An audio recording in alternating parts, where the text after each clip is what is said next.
थंडी. ओम शिवशंभो मित्रांनो, सकाळ सकाळी एवढी थंडी वाजते ना, काय सांगू. आणि त्यामध्ये पॅनल धुवायचे बोलले की वाटच लागते. तुम्ही बघू शकता किती घाण झालं, एवढी घाण महिन्यानंतर धुतल्यावर ते काय हालत व्हायची. जनरेशन तरी होईन का त्याचं.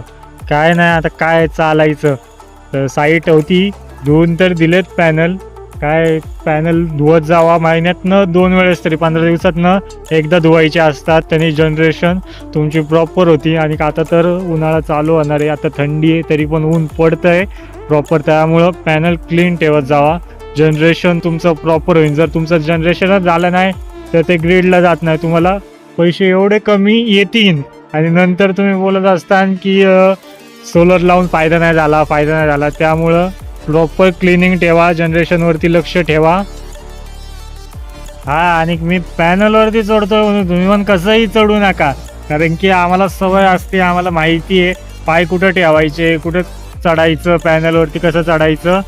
जर तुम्ही चढले तर आपला सेल वगैरे तुटायचा, अख्खा पॅनल डॅमेज होईल, तुमचा खर्च वाढेल.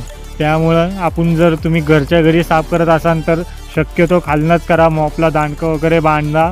आणि तसंच मॉपनी करा, जास्त पॅनलवरती चढत बसू नका. सेल तुटला तो खूप लॉस होईल, पॅनल कॉस्टली जातो, त्या बदलायचा चार्जेस. मग तिथून नंतर घरी आलो, सकाळी एक तर खूप थंडी वाजते, त्यामुळे आज काही काम नव्हतं, दिवसभर घरीच होतो. त्यानंतर मग रात्री मस्त शेकोटी केली. एक तर थंडी लय वाढलेली आहे, काय सांगू आता. चला बाय, भेटू उद्याच्या ब्लॉगमध्ये.